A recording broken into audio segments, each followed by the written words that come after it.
എല്ലാ പ്രിയപ്പെട്ട പ്രേക്ഷകർക്ക് നമസ്കാരം. സൺഡേ സ്പെഷ്യൽ റിയൽ റിയാക്ഷൻ വീഡിയോയിലേക്ക് സ്വാഗതം. ഇന്നത്തെ റിയൽ റിയാക്ഷനിൽ കുറേയധികം അന്ധവിശ്വാസങ്ങളുമായി ബന്ധപ്പെട്ട റീലുകളാണ് കാണാൻ സാധിച്ചത്. അന്ധവിശ്വാസം എന്ന് പറയുന്ന സമയത്ത് മറ്റേ ഭൂതപ്രേത പിശാചികളൊക്കെ ആവാഹിക്കുന്ന കുട്ടിച്ചാത്തനെയൊക്കെ വെച്ചാരാധിക്കുന്ന ആ ഒരു സംഭവത്തെക്കുറിച്ചിട്ട് മാത്രമേ ആളുകൾ പറയാറുള്ളൂ. പക്ഷെ ധാരാളം അന്ധവിശ്വാസങ്ങളുണ്ട്. അക്യുപങ്ചർ എന്ന് പറയുന്നത് വലിയൊരു അന്ധവിശ്വാസമാണ്. കാരണം അന്ധമായിട്ടുള്ള വിശ്വാസത്തിന്റെ അടിസ്ഥാനത്തിലാണ് ആ ഒരു ചികിത്സാ രീതി എന്ന് അവകാശപ്പെടുന്ന സംവിധാനത്തെ ആളുകൾ പിന്തുണയ്ക്കുന്നത്. അല്ലാതെ എങ്ങനെ അസുഖം മാറുമെന്നോ ഇതുകൊണ്ട് എന്തെങ്കിലും ഗുണമുണ്ടെന്നോ ഒന്നും അവർക്ക് യാതൊരുവിധ തെളിവില്ല. അന്ധമായിട്ട് അങ്ങോട്ട് വിശ്വസിക്കുകയാണ്. അതൊരു അന്ധവിശ്വാസമാണ്. ഹോമിയോപ്പതി എന്ന് പറയുന്നത് ചില ആളുകൾക്ക് ഗുണമുണ്ട് എന്ന് പറയുന്നു. എന്നാൽ കാര്യമായിട്ട് എങ്ങനെ ഗുണമുണ്ടാകുന്നു എന്നുള്ളതിനെ കുറിച്ചിട്ട് കൃത്യമായി പറഞ്ഞു തരാനായിട്ട് ആ ഒരു മരുന്ന് കൊടുക്കുന്ന ഡോക്ടർക്ക് അറിയത്തില്ല. അന്ധമായിട്ട് വിശ്വസിക്കുകയാണ്. ആയുർവേദത്തിൻ്റെ പല പരിപാടികൾ, ആയുർവേദം പിന്നെ ഒരു പരിധിവരെയൊക്കെ കുറേയധികം കാര്യങ്ങൾക്ക് വ്യക്തമായിട്ടുള്ള കാരണങ്ങളും തെളിവുകളും ഒക്കെ തരുന്നുണ്ട് എന്നുണ്ടെങ്കിലും ചില ആയുർവേദത്തിന്റെ പ്രാക്ടീഷണേഴ്സ് കൊടുക്കുന്ന സാധനങ്ങളുടെ ബേസ് അവർക്കും അറിയത്തില്ല. കോവിഡുമായി ബന്ധപ്പെട്ട് അനധികൃത ആയുർവേദ പ്രാക്ടീഷണേഴ്സിൽ ചില ആളുകൾ ഈ പാരസെറ്റമോളൊക്കെ പച്ചിലകൾക്കകത്ത് പൊടിച്ച് മരുന്നുകൾ ഉണ്ടാക്കിയ ചില വാർത്തകളൊക്കെ നമ്മൾ കണ്ടിരുന്നു. അപ്പം അങ്ങനെയുള്ള കുറേയധികം കാര്യങ്ങളുണ്ട്. അന്ധമായിട്ട് ഇതിനെയൊക്കെ വിശ്വസിക്കാനായിട്ട് വല്ലാതെ ഇഷ്ടമാണ് നമ്മുടെ നാട്ടിലെ ഒരു വലിയ കൂട്ടം ആളുകൾക്ക്. മോഡേൺ മെഡിസിനൊക്കെ പ്രാക്ടീസ് ചെയ്യുന്ന ആളുകൾക്ക് ഏറ്റവും വലിയ ചലഞ്ച് എന്ന് പറയുന്നത് ഇത്തരത്തിലുള്ള അന്ധവിശ്വാസമുള്ള ആളുകൾക്കിടയിൽ തെളിവുകളുടെ അടിസ്ഥാനത്തിൽ ഒരു ശാസ്ത്ര ശാഖയുമായി മുന്നോട്ടേക്ക് പോവുക എന്നുള്ളതാണ്. ഇതിനകത്ത് ഏറ്റവും വലിയ കോമഡി എന്താണെന്ന് വെച്ച് കഴിഞ്ഞാൽ ഈ ഹോമിയോ അല്ലെങ്കിൽ ആയുർവേദം, ബാക്കിയുള്ള അക്യുപങ്ചർ, ഇവിടേക്ക് പോയിട്ട് ക്യാൻസറിന് വരെ ചികിത്സ നേടാനായിട്ട് ആളുകൾക്ക് ഒരു മടിയില്ല. രോഗം എത്രത്തോളം മൂർച്ഛിക്കുന്ന സമയത്തും അവിടെ കിടക്കാനായിട്ട് ഒരു മടിയില്ല. അവസാനം ഒരു പരാതിയില്ലാതെ മരിക്കുന്നതിന് തൊട്ട് മുൻപ് ഈ ഒരു രോഗിയും എടുത്തിട്ട് ഏതെങ്കിലും മോഡേൺ മെഡിസിൻ പ്രാക്ടീസ് ചെയ്യുന്ന ഹോസ്പിറ്റലിലേക്ക് ഓടി ചെല്ലും. അവിടുത്തെ ഡോക്ടർമാർക്ക് അപ്പോഴത്തേക്ക് ചികിത്സിച്ച് ഭേദമാകാനായിട്ടുള്ള സമയം ഇവർ നശിപ്പിച്ചിട്ടുണ്ടാവും. അങ്ങനെ രോഗി മരിക്കും. ചില ആളുകൾ ആ ഒരു സമയത്ത് പറയും ചികിത്സാ പിഴവ്. എന്നാൽ അതിനു മുൻപ് നടത്തിയ പരീക്ഷണങ്ങളെ കുറിച്ചിട്ട് അന്വേഷിച്ച് കഴിഞ്ഞാൽ പല ചികിത്സാ പിഴവ് ആരോപണങ്ങൾക്ക് പിന്നിലുള്ള കാര്യങ്ങളെ കുറിച്ചിട്ട് നമുക്കറിയാം. ഏതായാലും ഇന്നത്തെ റിയൽ റിയാക്ഷനിൽ ഞാൻ വലിയൊരു ഇടം ഇത്തരത്തിലുള്ള ചില അന്ധവിശ്വാസങ്ങൾക്കും അത് പ്രാക്ടീസ് ചെയ്യുന്ന ആളുകൾക്കും കൊടുക്കുകയാണ്. അതിൽ ഒന്നാമത്തേത് ഈ കഴിഞ്ഞ ആഴ്ച വലിയ ചർച്ചയായിട്ടുള്ള ഒരു വാർത്തയെ കുറിച്ചിട്ടാണ്. ഇവിടെ പ്രശ്നം എന്ന് പറയുന്നത് ഈ കുഞ്ഞിന് ഒരു ബർത്ത് സർട്ടിഫിക്കറ്റുമായി ബന്ധപ്പെട്ട പ്രശ്നമാണ്. ബർത്ത് സർട്ടിഫിക്കറ്റ് കിട്ടുന്നില്ല എന്നുള്ളതാണ്. അതിന്റെ കാരണം ഷറാഫത്തിന് പറയും. എന്താണ് ഇപ്പോൾ കോർപ്പറേഷനാണ് ബർത്ത് സർട്ടിഫിക്കറ്റ് തരേണ്ടത്, അതിന്റെ കാരണമായിട്ട് ഇപ്പൊ എന്താണ് പറയുന്നത്? അവർ പറയുന്നത് കുട്ടി ജനിച്ചതായിട്ട് അവരുടെ അടുത്ത് തെളിവുകൾ കാര്യങ്ങളൊന്നും ഇല്ല എന്നുള്ള ഇതിൽ പറയും. നമ്മൾ കുട്ടിയെ ഹോസ്പിറ്റലിൽ കാണിച്ചിട്ടുണ്ടായിരുന്നു. അതിനുശേഷം ഹോസ്റ്റൽ കെയർ ചെയ്തിട്ടുണ്ട്. അതിന്റെയൊക്കെ റിപ്പോർട്ടുകൾ നമ്മൾ കൊടുത്തിട്ടുണ്ടായിരുന്നു. പക്ഷെ കൊടുത്തിട്ടും അവർ പറയുന്നത് അതൊന്നും തെളിവായിട്ട് അവർ ഡെലിവറി എവിടെ നിന്നാണ് കഴിഞ്ഞത്? വീട്ടിൽ നിന്ന് കഴിഞ്ഞിരുന്നു. ഹോസ്പിറ്റലിലെ ഡേറ്റ് ഒക്കെ തന്നിരുന്നു. പക്ഷെ വീട്ടിൽ നിന്നായി പ്രസവം പെട്ടെന്ന്. അപ്പൊ ആയത് അവരോട് പറയും ചെയ്തു. പക്ഷെ അവരത് അംഗീകരിക്കുന്നില്ല. അവർക്ക് തെളിവാണ്, കുഞ്ഞനാണ് ഏറ്റവും വലിയ തെളിവ് എന്ന് പറയുന്നത്. അത് അവർക്ക് അംഗീകരിക്കാൻ പറ്റുന്നില്ല. അതുകൊണ്ടാണ് ഹോസ്പിറ്റലിലേക്ക് പോകാണ്ടിരുന്നത്. നമുക്ക് 28-ാം തീയതി ഡേറ്റ് തന്നിരുന്നത്. അപ്പൊ 28-ാം തീയതി ഡേറ്റ് തന്നിട്ട് നമ്മൾ ഹോസ്പിറ്റലിൽ പോയി കഴിഞ്ഞിട്ടുണ്ടെങ്കിൽ മരുന്ന് വെച്ചിട്ട് അവരെന്തായാലും ചെയ്യും. അപ്പൊ അതിന് എനിക്കും വെക്കുവാനും താല്പര്യമില്ല മരുന്ന് വെച്ച് ചെയ്യാൻ. അപ്പം സ്വാഭാവികമായിട്ട് പ്രസവിക്കാൻ ആ സമയം ആകുമ്പോൾ പോകാന്നുള്ള ഇതിലേ നിന്നത്. അപ്പൊ അത് അതിന് മുമ്പ് തന്നെ ഒരു രാവിലെ 11 മണിയൊക്കെ തന്നെ പ്രസവിച്ച് പോയപ്പോൾ പിന്നെ ഒന്നും ചെയ്യാനില്ലല്ലോ. സ്വാഭാവികമായിട്ട് പ്രസവാനന്തരത്തിൽ ഒരു ശുശ്രൂഷ ഉണ്ടല്ലോ, അവർക്ക് അതിന്റെ കട്ട് ചെയ്യണം, അതുപോലുള്ള കാര്യങ്ങളൊക്കെ ഉണ്ട്. അപ്പൊ അതൊക്കെ എങ്ങനെ ചെയ്യും സ്വന്തമായിട്ട്? നമ്മൾ ജസ്റ്റ് ഞാൻ അതിന് പ്രസവിച്ചതിന് കഴിഞ്ഞ ശേഷം ഞാൻ പുറത്ത് പോയിട്ട് ബ്ലേഡ് വാങ്ങിച്ചുകൊണ്ടെന്ന് കട്ട് ചെയ്തിട്ടാണ്, കുറച്ച് സമയം കഴിഞ്ഞ് കട്ട് ചെയ്തിട്ടാണ് കുഞ്ഞിനെ ഇതാക്കി. പിന്നെ കുളിപ്പിക്കാൻ ഉമ്മ ഉണ്ടായിരുന്നു അവിടെ. ഉമ്മ കൊടുത്ത് കുളിപ്പിക്കുക കാര്യമൊക്കെ ചെയ്ത് അവരെന്നെ ചെയ്ത്. അറിയായിരുന്നു കട്ട് ചെയ്യാനൊക്കെ ഒരു പഠിക്കാന്നുള്ളത്, കട്ട് ചെയ്യണം എന്നുള്ളത് അറിയായിരുന്നു. കട്ട് ചെയ്തു. കുളിപ്പിക്കാൻ ഉണ്ടായിരുന്നു അവർ ചെയ്തത്. കുളിപ്പിക്കാനായിട്ട് ഡെലിവറി കഴിഞ്ഞ ഉടനെ ആശുപത്രി പോയോ?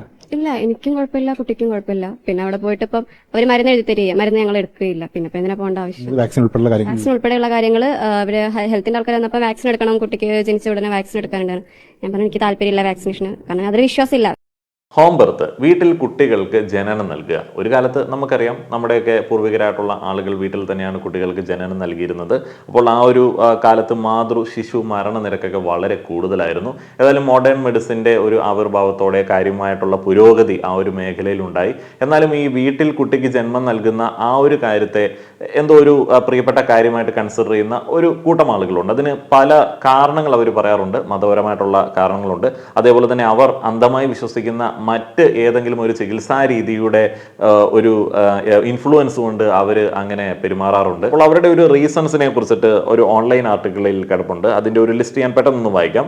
കംഫർട്ട് ആൻഡ് ഫെമിലിയാരിറ്റി, അറിയാമല്ലോ, വീട്ടിലെ സൗകര്യങ്ങൾ. സ്ഥിരമായിട്ട് വീടുമായി ഇഴകി ചേർന്ന് താമസിച്ച ഒരു വ്യക്തിയാണ്. അപ്പോൾ അവിടെ തന്നെ അദ്ദേഹത്തിൻ്റെ വളരെ പ്രധാനപ്പെട്ട ഒരു കാര്യം നിർവഹിക്കുമ്പോൾ ഉള്ള ഒരു ഫെമിലിയാരിറ്റി. പേഴ്സണലൈസ്ഡ് കെയർ, അപ്പോൾ അവിടെയുള്ള ആളുകളൊക്കെ ഈ ഒരു അമ്മയുടെയും കുട്ടിയുടെയും പരിചരണത്തിൽ മാത്രം ശ്രദ്ധയുള്ള ആളുകളാണ്. അപ്പോൾ കൂടുതൽ കെയർ കിട്ടും എന്നുള്ളതായിരിക്കാം. മിഡ് വൈഫ്സിനെയൊക്കെ ആ ഒരു കാര്യത്തിൽ മെൻഷൻ ചെയ്യുന്നുണ്ട്. മിഡ് വൈഫ്സ് എന്ന് പറയുന്നത് വൈറ്റാട്ടികൾ. ഇന്ത്യയിൽ തന്നെ സർട്ടിഫൈഡ് ആയിട്ടുള്ള മിഡ് വൈഫ്സ് ഉണ്ട്, ലോകത്തിന്റെ പല ഭാഗങ്ങളിലും അങ്ങനെ സർട്ടിഫൈഡ് ആയിട്ടുള്ള ആളുകളുണ്ട്. അപ്പോൾ അവർ വഴി ഹോം ബർത്തിന് നമുക്ക് ഓപ്ഷനൊക്കെ ഉള്ളതാണ്. Avoiding medical interventions. Some believe hospitals push for unnecessary interventions like induction, epidurals or C sections. Medical interventions, doctors suggest ചെയ്യുന്ന ചില കാര്യങ്ങൾ തങ്ങൾക്ക് വേണ്ടാത്തതായിരിക്കാം എന്നുള്ള ഒരു ചിന്തയിൽ ചില ആളുകൾ അത് അവോയ്ഡ് ചെയ്യാൻ വേണ്ടി വീട്ടിൽ പ്രസവിക്കാറുണ്ട്. ഫ്രീഡം ആൻഡ് പ്രൈവസി എന്ന് പറയുന്ന ഒരു കാര്യം ചില മതങ്ങൾക്ക് അതേപോലെ തന്നെ ചില ആളുകൾക്ക് ഈ പ്രൈവസി എന്ന് പറയുന്നത് ആരോഗ്യപരമായിട്ടുള്ള കാരണങ്ങളാണെങ്കിൽ കൂടെ വലിയ പ്രശ്നമുള്ള സംഗതിയാണ്. Cultural or traditional beliefs, previous negative hospital experience, cost, desire for natural birth. അതൊരു കാര്യമാണ് കേട്ടോ. പല ആളുകളും വളരെ ഗ്ലോറിഫൈ ചെയ്ത് ഓൺലൈനിലൊക്കെ ചില കാര്യങ്ങൾ പറഞ്ഞിരിക്കുന്നതുണ്ട്. പണ്ടത്തെ കാലത്തൊക്കെ ആളുകൾ പ്രസവിച്ചതുപോലെ അല്ലെങ്കിൽ ബാക്കിയുള്ള ഇപ്പോൾ കാട്ടിലെയും മേട്ടിലെയും ഒക്കെ ജീവികൾ പ്രസവിക്കുന്നത് പോലെ ഒരു സാധാ ജീവിയായിട്ട് പ്രസവിക്കാൻ എനിക്ക് ആഗ്രഹമുണ്ട് എന്നൊക്കെ പറയുന്ന ആളുകളുണ്ട്.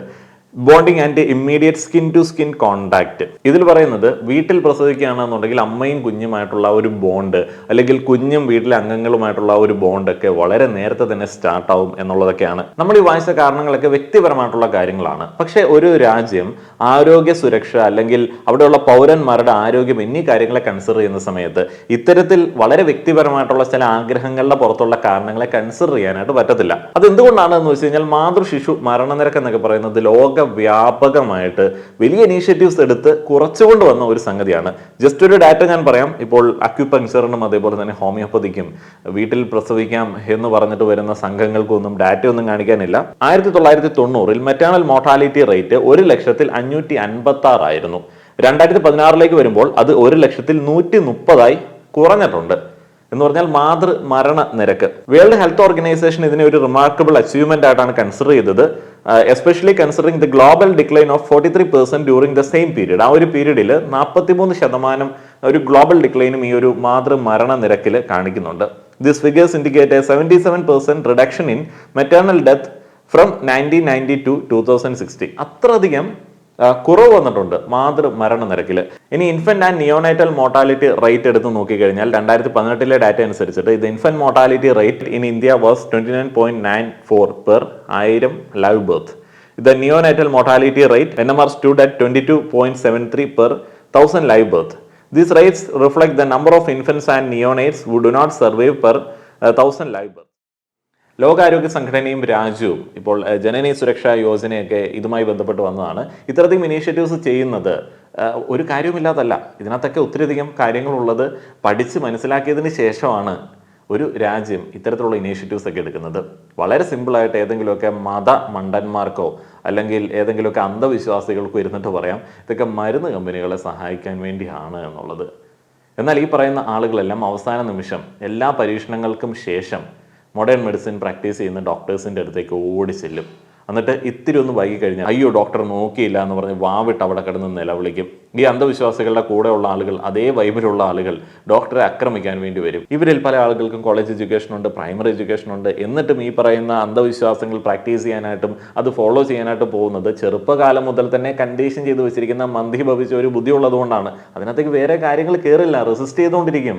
തെളിവുകളുടെ അടിസ്ഥാനത്തിൽ പറയുന്ന കാര്യങ്ങൾ കയറ്റാനായിട്ടുള്ള ഒരു ബോധനം, മതബോധനം അല്ലാതെ വേറൊന്നും കൊടുത്തിട്ടില്ലെങ്കിൽ അങ്ങനെയൊക്കെ സംഭവിക്കും. വാക്സിൻ ഉൾപ്പെടെയുള്ള കാര്യങ്ങൾ അവര് ഹെൽത്തിന്റെ ആൾക്കാർ വന്നപ്പോൾ വാക്സിൻ എടുക്കണം, കുട്ടിക്ക് ജനിച്ച ഉടനെ വാക്സിൻ എടുക്കാനുണ്ടാണ്. ഞാൻ പറഞ്ഞു എനിക്ക് താല്പര്യമില്ല വാക്സിനേഷന്, കാരണം അതൊരു വിശ്വാസമില്ല. വീട്ടിൽ പ്രസവിക്കാനുള്ള ഒരു പൗരന്റെ ആഗ്രഹത്തിനെതിരായിട്ടല്ല ഞാൻ സംസാരിക്കുന്നത്.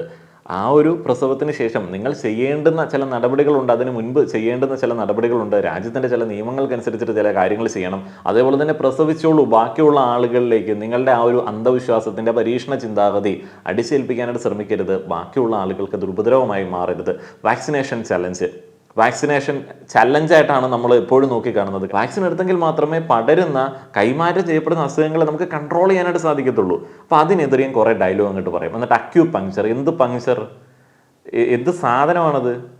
എനിക്ക് ഇതുവരെ അതിൻ്റെ ഒരു ലോജിക്ക് മനസ്സിലായിട്ടില്ല. വെറുതെ ഏതെങ്കിലും കോമൺ സെൻസ് ഉള്ള ആളുകൾ ഓൺലൈനിൽ ഇഷ്ടംപോലെ ആർട്ടിക്കിൾ ഉണ്ടല്ലോ, നിങ്ങൾ എടുത്ത് എക്സ്പ്ലെയിൻ ചെയ്ത് ഇതിനകത്തെ സയൻസോ അല്ലെങ്കിൽ അതിൻ്റെ എന്ത് റീസൺ കൊണ്ടാണ് അത് മാറുന്നതെന്ന് എക്സ്പ്ലെയിൻ ചെയ്യാൻ വേണ്ടി നോക്ക്. നിങ്ങളെ കൊണ്ട് പറ്റത്തില്ല, കാരണം അതൊരു സ്യൂഡോ സയൻസ് ആണ്. പ്രസവത്തിന് ശേഷം പൊക്കിൾ കൂടി മുറിക്കാൻ വേണ്ടി ബ്ലേഡ് വാങ്ങാൻ വേണ്ടി പോയി.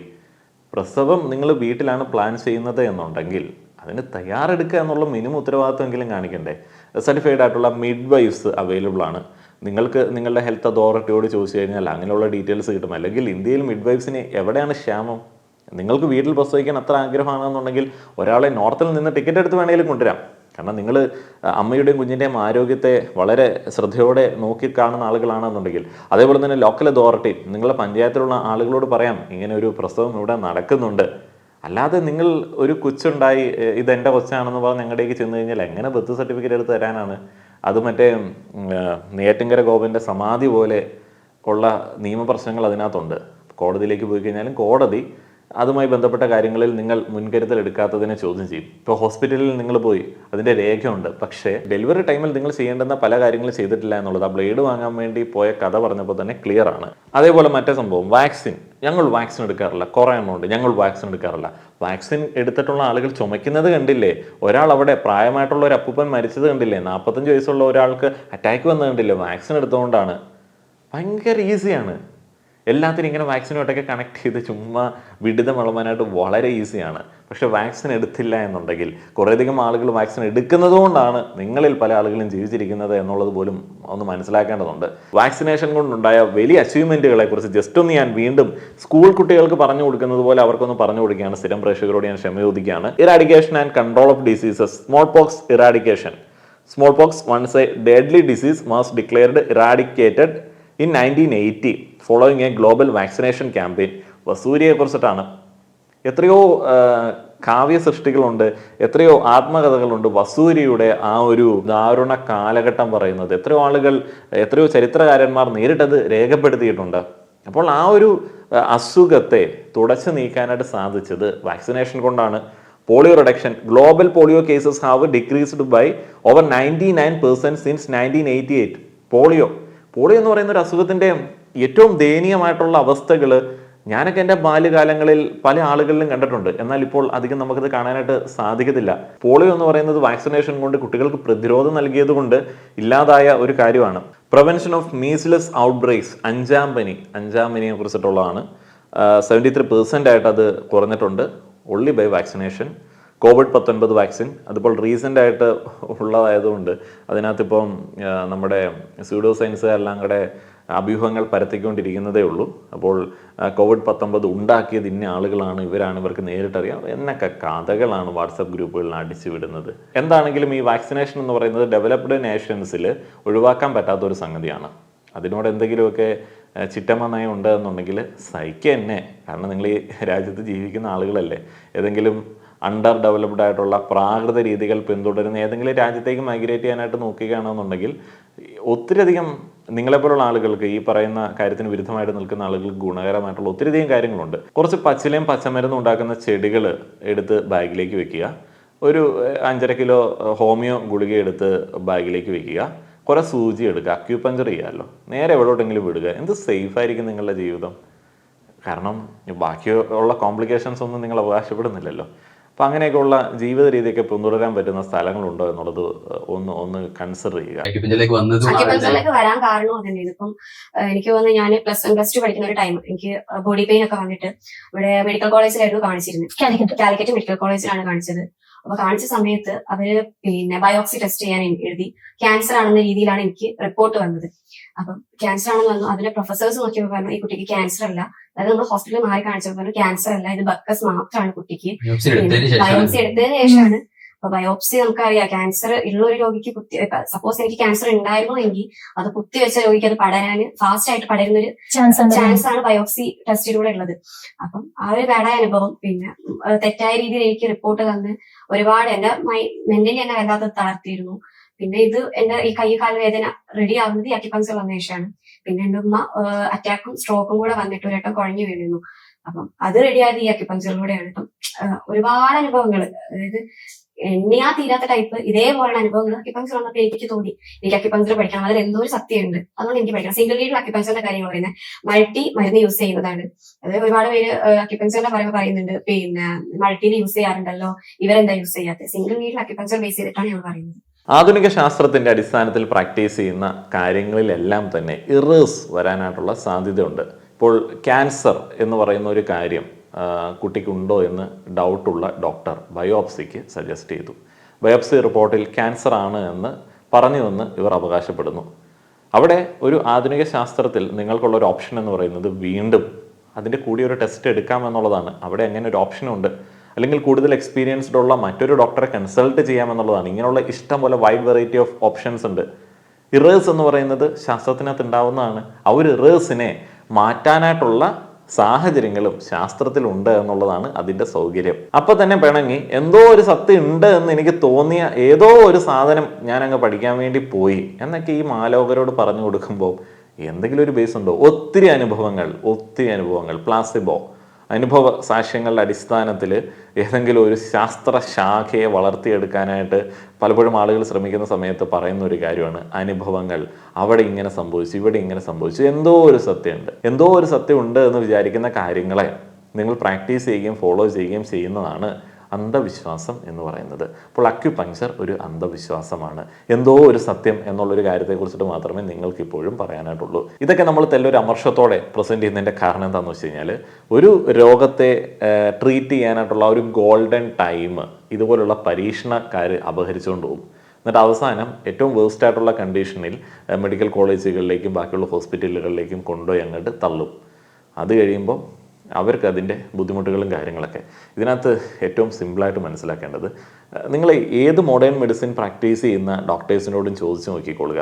ഒന്നോ രണ്ടോ ആളുകൾ ഏതെങ്കിലുമൊക്കെ കച്ചവട താല്പര്യത്തിൻ്റെ പുറത്തോ അന്ധവിശ്വാസത്തിൻ്റെ പേരിലൊക്കെ ഏതെങ്കിലും സ്യൂഡോ സയൻസിൻ്റെ വക്താക്കളായിട്ട് നടക്കുന്നുണ്ടാവാം. പക്ഷേ ഈ മോഡേൺ മെഡിസിൻ പ്രാക്ടീസ് ചെയ്യുന്ന പ്രാക്ടീഷണേഴ്സിൻ്റെയൊക്കെ വീട്ടിലെ കുട്ടികൾക്കും അവരുടെ മാതാപിതാക്കൾക്കും അവരുടെ കുടുംബത്തിലുള്ള എല്ലാ ആളുകൾക്കും അവർ കഴിക്കുന്ന മരുന്ന് തന്നെ, അവർ കുറിക്കുന്ന മരുന്ന് തന്നെയാണ് കൊടുക്കുന്നത്. നമ്മളൊക്കെ ആ ഒരു മരുന്നാണ് കഴിക്കുന്നത്. പക്ഷേ പരീക്ഷണക്കാരുടെ കുടുംബാംഗങ്ങളെയും അവരുടെ മക്കളെയും അവരുടെ പേരൻസിനെയും ഒക്കെ പല ഘട്ടത്തിലും ഇതുപോലുള്ള മോഡേൺ മെഡിസിൻ പ്രാക്ടീസ് ചെയ്യുന്ന ഹോസ്പിറ്റലുകളിൽ കാണാനായിട്ട് സാധിക്കും. അതങ്ങനെയാണ്. പരീക്ഷണമൊക്കെ നാട്ടുകാർ കിട്ടും, സ്വന്തം കാര്യം വരുമ്പോഴത്തേന് അവർ റിസ്ക് എടുക്കാനായിട്ട് റെഡി ആവത്തില്ല. ഇതേ സമയമാണോ എന്താണെന്ന് പറഞ്ഞാലും ഒരു അക്യൂപങ്ചർ വിദഗ്ധൻ തൻ്റെ ഭാര്യയുടെ പ്രസവം എടുക്കാനായിട്ട് ശ്രമിക്കുകയും ഭാര്യ മരിച്ചു പോവുകയും ചെയ്ത സാഹചര്യം തിരുവനന്തപുരത്ത് ഉണ്ടായിരുന്നു. അങ്ങനെയുള്ള അനുഭവങ്ങളെ കുറിച്ചിട്ട് ആരും പറയില്ലല്ലോ. അവർക്ക് ചിലപ്പോൾ ആ പ്രസവത്തിന് മുമ്പ് കുറേയധികം അനുഭവങ്ങൾ പറയാനുണ്ടാവാം. കാരണം അവർക്ക് 3 കുട്ടികളുണ്ടായിരുന്നു. ആ കുട്ടികളുടെ ജനനമൊക്കെ വീട്ടിലായിരുന്നു. ആ ഒരു അനുഭവങ്ങളുടെ അടിസ്ഥാനത്തിൽ അടുത്ത കുട്ടിയുടെ പ്രസവം എടുക്കുന്ന സമയത്ത് കാര്യങ്ങൾ പ്രോപ്പറായിട്ട് വർക്കായില്ല.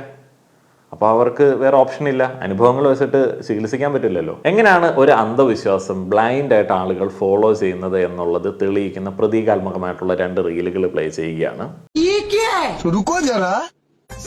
मैं बाबा टिल्लू नाम मेरा बाबा है।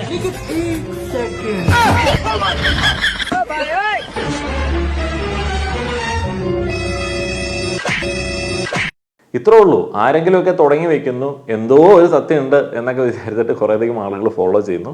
പ്രത്യേകിച്ച് ഒന്നും ഉണ്ടാവില്ല. ഇനി മറ്റൊരു പ്രതീകാത്മകമായിട്ടുള്ള റീല്.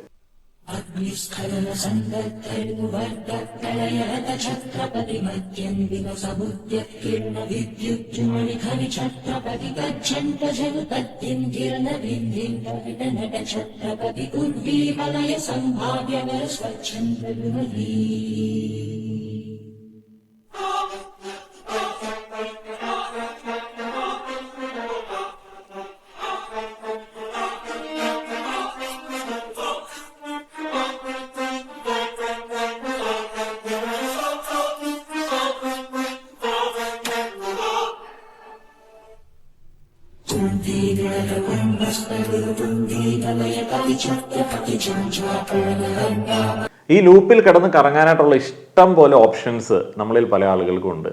പ്രാചീനമായിട്ടുള്ള ചില ഗ്രന്ഥങ്ങൾ, മതബോധനങ്ങളുടെയൊക്കെ അടിസ്ഥാനത്തിൽ എല്ലാ പുതിയ കാര്യങ്ങളെയും നിരാകരിച്ച് പ്രാചീനതയെ, പുരോഗമനം എന്നൊക്കെ പറയുന്നതിനെ പുച്ഛിച്ച് പ്രാചീനതയെ പിന്തുടരാനായിട്ടുള്ള ഇഷ്ടം പോലെ ഓപ്ഷൻസ് നമ്മളിൽ പല ആളുകൾക്കുണ്ട്. ഈ പറയുന്ന ആട്ടിൻകൂട്ടത്തിൻ്റെ ചുറ്റും കിടന്ന് ചുറ്റാതെ അതിൽ നിന്ന് വ്യത്യസ്തമായിട്ട് ഡൈവേർട്ട് ചെയ്ത് ഓരോ കാര്യങ്ങളൊക്കെ കണ്ടുപിടിച്ചിട്ടുള്ള ആളുകളാണ് ലോകത്ത് മാറ്റങ്ങൾ ഉണ്ടാക്കിയിട്ടുള്ളത്.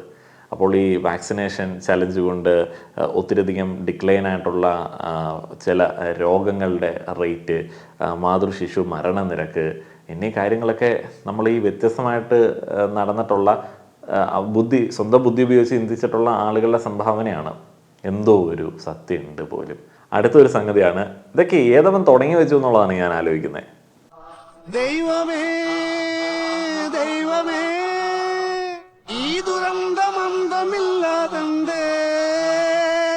ഇടുങ്ങിയ രണ്ട് കല്ലുകൾക്കിടയിൽ കൂടെ നുഴഞ്ഞു കയറാനായിട്ട് ശ്രമിക്കുകയാണ്. സ്വർഗത്തിന്റെ വാതിൽ ഇടുങ്ങിയതും അതേപോലെ തന്നെ കഷ്ടപ്പാട് നിറഞ്ഞതുമാണെന്നൊക്കെ മതഗ്രന്ഥത്തിൽ എഴുതി വെച്ചിട്ടുണ്ട്. അപ്പോൾ ഇടുങ്ങിയതിനകത്തൂടെ നുഴഞ്ഞു കയറി സ്വർഗം കിട്ടാൻ വേണ്ടിയുള്ള പരിപാടികളൊക്കെ ആയിരിക്കാം. എല്ലാ മതത്തിലും അങ്ങനെയൊക്കെ തന്നെയാണ്. മുഹമ്മദ് നബിയും ശ്രീരാമനും ശ്രീകൃഷ്ണനും അല്ലെങ്കിൽ യേശുക്രിസ്തുവും പറയാത്ത കാര്യങ്ങളാണ് യഥാർത്ഥത്തിൽ നമ്മുടെ ഉത്സവങ്ങൾ നടക്കുന്നത്. അവരാരും തന്നെ ഞങ്ങളുടെ വിഗ്രഹം ആനപ്പുറത്ത് ഏറ്റി നിങ്ങൾ നഗരപ്രദക്ഷിണം നടത്തണമെന്ന് പറഞ്ഞിട്ടില്ല. നഗരങ്ങൾ മുഴുവൻ കിടുങ്ങുന്ന രൂപത്തിൽ വെടിക്കെട്ട് നടത്തണമെന്ന് പറഞ്ഞിട്ടില്ല. പക്ഷെ അവരൊന്നും പറയാത്ത രൂപത്തിലുള്ള നിയമലംഘനങ്ങളാണ് ഇന്ന് മനുഷ്യന്റെ മൃഗീയ വിനോദങ്ങളുടെ ഭാഗമായിട്ട് ഇന്ന് സമൂഹത്തിൽ നടന്നുകൊണ്ടിരിക്കുന്നത്. എല്ലാവിധത്തിലുള്ള ആളുകളുടെ മതവിഭാഗക്കാരുടെയും സങ്കടങ്ങൾ പറഞ്ഞ് നേർച്ചകൾ നേർന്ന് അടുത്തൊരു വർഷത്തേക്കുള്ള സൗഭാഗ്യം കാംക്ഷിച്ചു വരുന്ന ആ കാലഘട്ടം മാറി ഇന്ന് മദ്യവും മയക്കുമരുന്നും കഴിച്ച് കൂത്താടുന്ന വേദികളായിട്ട് ഉത്സവ പറമ്പുകൾ മാറാൻ നമ്മൾ അനുവദിച്ചു കഴിഞ്ഞാൽ ഇനിയുള്ള തലമുറയ്ക്ക് ഇത് നടത്താൻ വേണ്ടി പറ്റില്ല. നിയമം കർക്കശമാക്കിക്കൊണ്ട് ഇത് നിരോധിക്കേണ്ട കാലത്തിലടക്കം കാര്യങ്ങൾ പോവുകയാണ്. എന്തിനാണ് അവിടെ വന്നിട്ട് ഇത്തരത്തിലും മദ്യപിച്ച് റോഡ് ബ്ലോക്ക് ഉണ്ടാക്കുക, അതുപോലെ അടിപിടി ഉണ്ടാക്കുക, കത്തിക്കുത്തുണ്ടാക്കുക, പോലീസിന് അതിക്രമിക്കുക തുടങ്ങിയ കാര്യങ്ങൾ ചെയ്യുന്നത്? ഈ പറയുന്ന കേന്ദ്ര കമ്മിറ്റിയും ബാക്കിയെല്ലാ ഉപകരണങ്ങളും എല്ലാം നല്ല ആളുകളുടെ ഉത്സവം നടക്കുന്ന സമയത്ത് ചില സന്ദർഭങ്ങളിൽ ഇഷ്യൂ ഉണ്ടായി കഴിഞ്ഞാൽ എല്ലാവരും പോലീസിനെതിരെ തിരിയുന്ന ദൗർഭാഗ്യകരമായുള്ള കാഴ്ചകളുണ്ടാവും. എത്ര നേരം റോഡ് ബ്ലോക്കാക്കി എന്നതല്ല ഒരു ഉത്സവത്തിന്റെ ഗാംഭീര്യം. എത്ര പേർക്ക് സമാധാനമായിട്ട് ആ ദേവാലയത്തിൽ വന്ന് പ്രാർത്ഥിച്ചു പോകാൻ സാധിച്ചു എന്നുള്ളതാണ് ഉത്സവത്തിന്റെ ഏറ്റവും വലിയ മാനദണ്ഡം. ഇതുപോലെ മാന്യമായി മനസ്സിലാവുന്ന ഭാഷയിൽ പറഞ്ഞു കൊടുത്തു കഴിഞ്ഞാൽ തലയിൽ കയറുന്ന എത്ര മതവിശ്വാസികളുണ്ട്. ഈ ഉത്സവങ്ങൾ, ആചാരങ്ങൾ എന്നിവയിലേക്കൊക്കെ ആളുകളെ കൂടുതലായിട്ട് കൊണ്ടുവരാനായിട്ടും അതിൻ്റെ ഒരു മേന്മ മാലോകരറിയാൻ വേണ്ടിയൊക്കെയാണ് എല്ലാ ആളുകൾക്കും ഇഷ്ടപ്പെടുന്ന തരത്തിലേക്കുള്ള ചില വിനോദ പരിപാടികൾ അവിടെ അറേഞ്ച് ചെയ്യുന്നത്. അതും ദൈവവുമായിട്ട് യാതൊരുവിധ ബന്ധവുമില്ല. അതൊക്കെ ആ കൂട്ടത്തിൻ്റെ ഒരു ശക്തി കാണിക്കാൻ വേണ്ടിയുള്ള ചില നമ്പറുകളായിട്ട് ചില ആളുകൾ ഇട്ട് കൊടുത്താണ്. ദൈവത്തിന് ഇതുമായിട്ട് യാതൊരുവിധ ബന്ധവുമില്ല. കുറേ കളറുകൾ, കുറേ ലൈറ്റുകൾ, ഇതൊക്കെ ആളുകളെ ആകർഷിക്കാൻ വേണ്ടി വെച്ചിരിക്കുന്നതാണ്. എന്തിനാണ് ഒരു ദൈവത്തിന്, ഒരു മതത്തിന്, ഒരു ആചാരത്തിന് ആളുകളെ ആകർഷിക്കേണ്ട ഒരാവശ്യം? ആ ഒരാവശ്യമാണ് മതത്തിലെ കച്ചവടം എന്ന് പറയുന്നത്. മതമെന്ന് പറയുന്നത് അങ്ങനെയുള്ള ഒരു ഉടായ്പ പരിപാടിയാണ്. പല സാഹചര്യങ്ങളിലും പ്രാർത്ഥന മാത്രമാണ്, ആളുകൾക്ക് അനുഗ്രഹം മാത്രമാണ് ലക്ഷ്യം എന്നുണ്ടെങ്കിൽ പലപ്പോഴും ഈ നഗരപ്രദക്ഷിണവും ഷോ കാണിക്കലും അതിനൊന്നും ഒരു ആവശ്യമില്ല. ഇതെല്ലാം ആളുകളെ കൊണ്ടു നടന്ന് കാണിക്കുന്നത് ശക്തി പ്രകടനമാണ്. ഞങ്ങളുടെ കൂട്ടം, ഞങ്ങളുടെ കൂട്ടത്തിൻ്റെ പ്രതിഷ്ഠ, ഞങ്ങളുടെ ദൈവം കണ്ടോ എല്ലാ ആൾക്കാരും, ഞങ്ങൾ ബ്ലോക്ക് ഉണ്ടാക്കും. ഓരോരോ പരിപാടികളായിട്ട് വഴി തടഞ്ഞു പോകുന്ന അമ്മരെ കാണുമ്പോഴത്തേനും നല്ല പൊളി ചില സമയത്ത് പൊളിയാറുണ്ട്. കാരണക്കുറ്റി അടിച്ച് പൊളിക്കാനായിട്ട് തോന്നുന്നു. ചിലമാരുടെ ഈ വണ്ടിയെ തട്ടലും ഈ ബൈക്കിൽ പോകുന്ന ആളുകളോടുള്ള തെറി പറച്ചിലുമൊക്കെ കാണുന്ന സമയത്ത് ദൈവങ്ങളുടെ പ്രതിഷ്ഠയായിട്ട് പോവാണ്. എന്നാൽ മുണ്ടും മടക്കി കുത്തി കളറുള്ള മുണ്ടും ഇട്ട് മഹാവൃത്തികെട്ട ഭാഷയും സംസാരിച്ച് കുറേ അമ്മമാർ ഇതിന് അകമ്പടിയായിട്ട് പോകുന്നത് കാണാം. ഇതൊക്കെ എന്ത് കച്ചേരിയാണ്. ഈ ഒരു ആഘോഷ പ്രകടനങ്ങൾക്കിടയിലാണ് മറ്റു പല കച്ചവടങ്ങളുമായിട്ട് പല ആളുകളും വരുന്നത്. ഇത് എന്റെ നാട്ടിലെ ഒരു ഉത്സവമാണ് കേട്ടോ. ഇന്നിവിടെ ഗാനമേള നടന്നുകൊണ്ടിരുന്നപ്പോൾ ഞങ്ങൾ ഗേൾസ് കുറച്ചുപേര് കൈയടിച്ചൊന്ന് ആസ്വദിച്ചതിന് ഇവിടെ നടന്നത് വളരെ സംഭവ ബഹുലമായ കുറച്ച് കാര്യങ്ങളായിരുന്നേ.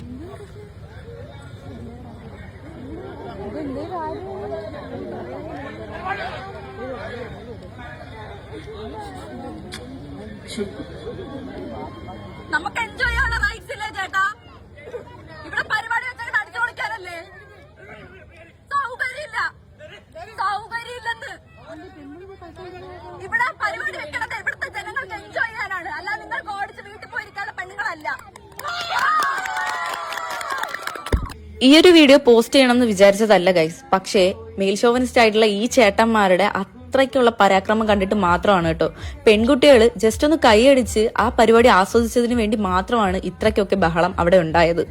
പിന്നെ പ്രതികരിക്കേണ്ട സമയത്ത് പ്രതികരിച്ചില്ലെങ്കിൽ ഇതുപോലത്തെ ചേട്ടന്മാർ തലേ കയറി നിരങ്ങും. ഇത് കണ്ടിട്ടെങ്കിലും കുറച്ചെങ്കിലും മാറ്റം ഉണ്ടാവണേ എന്ന് പ്രാർത്ഥിച്ചുകൊണ്ട് ബൈ ഫ്രം. അവിടെ ചാടിത്തുള്ളി വന്ന വസന്തം വെടയിലേക്ക് വല്ല അക്യൂപങ്ചറും ചെയ്ത് ഇല്ലാണ്ടാക്കി കളയണം. എന്നാ ഒരുത്തനാണ്. ഇതുപോലുള്ള കുറേ ടീമുകൾ ചില ഉത്സവ പറമ്പുകളിലൊക്കെ ഇപ്പോഴും നമുക്ക് കാണാനായിട്ട് സാധിക്കും. പക്ഷേ കുറേ നല്ല രസമുള്ള കാഴ്ചകൾ ഞാൻ പലയിടത്തും കാണുന്നുണ്ട്, ആസ്വദിക്കാനായിട്ട് പറ്റുന്നുണ്ട്. ഈ കഴിഞ്ഞ വേലയ്ക്കും പോയ സമയത്ത് അവിടെയൊക്കെ ഓരോ ദേശത്തിൻ്റെ ഭാഗമായിട്ട് വരുന്ന കുട്ടികൾ അൺപൺ ഭേദമില്ലാതെ എന്ത് രസമായിട്ട് ആഘോഷിക്കുകയാണ്. പാലക്കാടൊക്കെ പോയി നോക്കണം. എന്ത് രസമാണ് ഓരോ നാടിൻ്റെ ആ ഒരു ഒരുമയൊക്കെ ഓരോ ദേശത്തിൻ്റെ വേലയിലൊക്കെ നമുക്ക് കാണാനായിട്ട് സാധിക്കും. എത്രയോ പ്രായഭേദമന്യേ കുട്ടികളൊക്കെ അങ്ങ് ആഘോഷിച്ച് തിമിർക്കുകയാണ്. അവർ ഒരേ തരത്തിലുള്ള വസ്ത്രങ്ങളൊക്കെ ഇട്ട് വന്ന് പാട്ടൊക്കെ വെച്ചിട്ട്. ഈ കൊയ്ത്തുത്സവമാണല്ലോ, അപ്പോൾ അമ്പലത്തിന് അതിന് കാര്യമായിട്ടുള്ള പ്രാധാന്യമുണ്ട്. നമ്മളെല്ലാം അതിനകത്ത് പങ്കെടുക്കാറുണ്ട്. അപ്പോൾ ആ ഒരു അമ്പലത്തിലേക്ക് വരുന്ന സമയത്തും ഓരോ ദേശത്തിൻ്റെ ആ ഒരു ഒരുമ കാണിക്കാൻ വേണ്ടിയുള്ള അവരുടെ ശ്രമമൊക്കെ ഒന്ന് കാണേണ്ടതുണ്ട്. അവിടെ ആരും ആ കുട്ടികളുടെ ആഘോഷത്തിൽ ഇടപെടുന്നത് ഞാൻ കണ്ടിട്ടില്ല. ഇതൊക്കെ ഏതോ പ്രാകൃതനായിട്ടുള്ള ഏതോ ഒരുത്തൻ അല്ലെങ്കിൽ അങ്ങനെയുള്ളവന്മാരുടെ കൂട്ടമുള്ള ഒരു അമ്പലത്തിലൊക്കെയാണ് നടക്കുന്നത്. അവിടെ ബാക്കിയുള്ള കിഴങ്ങന്മാരൊക്കെ അവിടെ എന്നെ കാണിച്ചുകൊണ്ട് നിൽക്കുകയാണ്. ഇതുപോലുള്ള ഒരുത്തനൊക്കെ വെടല വസന്തമൊക്കെ അവിടെ കിടന്നിട്ട് ഡയലോഗ് അടിക്കാൻ വന്നു കഴിഞ്ഞാൽ നമ്മളൊക്കെ ആണെങ്കിൽ സമ്മതിക്കുമോ? ഇല്ല. ഇതൊക്കെ ഏത് യുഗത്തിലുള്ള ആളാണ് അയാൾ? അവിടെ കാര്യം ഉറങ്ങി കിടന്ന സമയത്ത് വെടിക്കെട്ട് കേട്ടപ്പോൾ എഴുന്നേറ്റ് വല്ലതും വന്നതാണോ? കാലം മാറിയൊന്നും അറിഞ്ഞില്ലേ? എന്നാ ടീമൊക്കെയാണെന്ന്. ഇതും അങ്ങനെ ചില അന്ധവിശ്വാസങ്ങൾ. സ്വർഗത്തിലെ കള്ള് കുടിക്കാനുള്ള ദിവസമാണ് ചൊവ്വാഴ്ച ദിവസം. നമ്മൾ പറയില്ലേ സാധാരണ ചൊവ്വാഴ്ച ദിവസം എന്തില്ല, ചൊവ്വാഴ്ച ദിവസം ചൊകില്ല എന്ന് പറയാറുണ്ട്. എന്നാ സ്വർഗക്കാർക്ക് നല്ല ചൊകുള്ള ദിവസ ചൊവ്വാഴ്ചയാണ്. മിൻ ഖംറിഹ, സ്വർഗത്തിലെ കള്ള് കുടിക്കുന്ന ദിവസം അന്നാണ് ചൊവ്വാഴ്ച. കള്ളങ്ങ് കുടിച്ചാൽ സക്കറോ, ഭൂമിയിലെ മത്ത് പോലെയല്ല, അവിടെ ഒരു പ്രത്യേക രീതിയിലുള്ള മത്ത് വരും അവർക്ക്. ഇതിനൊക്കെ എന്ത് പറയാനാണ്? എല്ലാ ആഴ്ചയും ഇതൊക്കെ പറയണല്ലേ. സ്വർഗത്തിൽ കള്ളു കുടിക്കാനുള്ള ദിവസം, മദ്യപ്പുഴ, പാലിൻ്റെ പുഴ, ഹൂറികൾ, മറ്റേ നമ്മുടെ നാട്ടിലെ പോലത്തെ ഹൂറികളല്ല, നല്ല സ്ട്രക്ചറുള്ള ഹൂറികൾ എന്നൊക്കെയുള്ള ഇതുപോലുള്ള വിശേഷണങ്ങൾ ഈ മതത്തിലെ പണ്ഡിതന്മാർ പല വേദിയിലും നടത്താറുണ്ട്. അതൊക്കെ കേട്ടിട്ട് കുറേയധികം ആളുകൾ അവിടെ നിന്നിട്ട് സ്വപ്നങ്ങൾ കാണാറുണ്ട്. എന്തെങ്കിലുമൊക്കെ ഒരു എൻ്റർടൈൻമെൻറ്റ് വേണ്ടല്ലേ? രസമാണ് ഈ ബോറടിപ്പിക്കുന്ന മതപ്രഭാഷണങ്ങൾക്കിടയിൽ ചില ന്യൂഡ് സീൻസൊക്കെ സ്വപ്നം കാണാനായിട്ടുള്ള എക്സ്പ്ലനേഷൻസ് ഒക്കെ കൊടുക്കുന്നത് ശരിയാണ്. അത് നല്ലൊരു കാര്യം തന്നെ. താല്പര്യമില്ല. എന്ത് വോട്ട് ചെയ്യാൻ താല്പര്യമില്ലാത്ത? എന്താ? രാഷ്ട്രീയത്തോട് താല്പര്യമില്ലായിട്ട്. രാഷ്ട്രീയത്തോട് താല്പര്യമില്ലാത്തോണ്ടാണോ വോട്ട് ചെയ്യാത്ത? വോട്ട് ചെയ്തില്ലെങ്കിൽ ശരിയാവോ? കുഴപ്പമില്ല വോട്ട് ചെയ്തില്ലെങ്കിൽ. വോട്ട് ചെയ്യാൻ താല്പര്യമില്ല. ഈ സിസ്റ്റത്തോട് താല്പര്യക്കുറവുണ്ടോ? വോട്ടിനോട് പുച്ഛമാണോ? അത് നിങ്ങൾ ഈ ഒരു ആറ്റിറ്റ്യൂഡ് ഒന്ന് മാറ്റിയെടുക്കണ്ടേ? കാരണം നമ്മളൊക്കെ വോട്ട് ചെയ്തിട്ട് വേണ്ടി ഒരു മാറ്റം കൊണ്ടുവരാൻ. താല്പര്യമില്ല. അതന്നെ. ആരോടാണ് താല്പര്യം? ഒരു മാറ്റം. ശരി, ഒറ്റ ചോദ്യം. ഈ വോട്ട് ചെയ്യാതിരുന്ന എന്തെങ്കിലും മാറ്റം വരുമോ? വന്നാലോ? എങ്ങനെ മാറ്റം വരുന്നേ? ചിലപ്പോ വന്നാലോ? വോട്ട് ചെയ്താൽ ചിലപ്പോ മാറ്റം വന്നാലോ? ഇത്രയും കാലം ചെയ്തിട്ട് എന്തേ വന്നോ?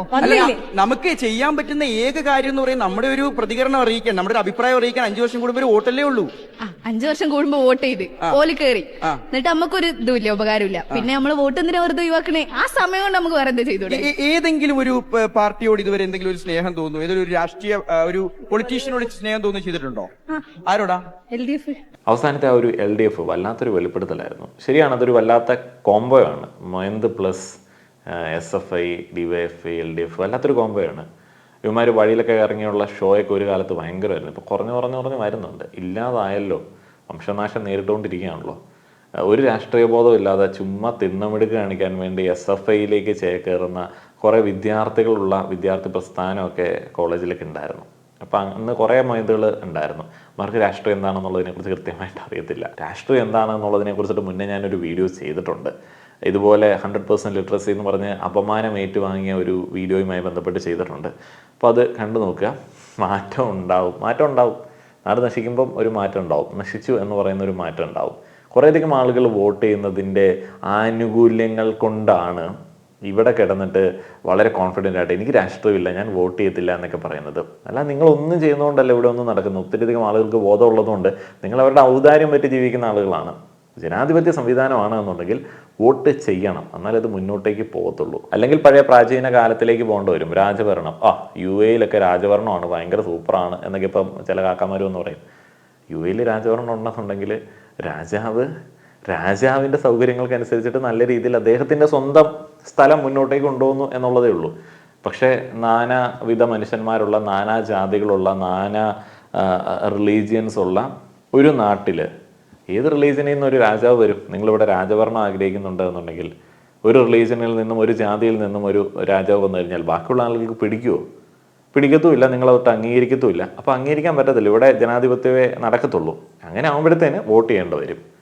രാജഭരണത്തിന് വേണ്ടി കോപ്പ് കൂട്ടിക്കഴിഞ്ഞാൽ നിങ്ങളുടെ ഞമ്മൻ്റെ ആൾ അല്ലെങ്കിൽ നമ്മുടെ പഴയ പ്രമാണി അല്ലെങ്കിൽ ഞങ്ങളുടെ അച്ചായൻ എന്നൊക്കെയല്ലേ നിങ്ങൾക്ക് രാജാവിനെ കുറിച്ചിട്ട് പറയാൻ പറ്റത്തുള്ളൂ. പക്ഷെ അത് നടക്കില്ലല്ലോ. അതുകൊണ്ട് വോട്ട് ചെയ്യുക എന്നുള്ളതേ പറയാനുള്ളൂ. ഇന്നത്തെ വീഡിയോ കണ്ട എല്ലാ ആളുകൾക്കും നന്ദി. നിങ്ങളുടെ അഭിപ്രായങ്ങൾ പറയുക.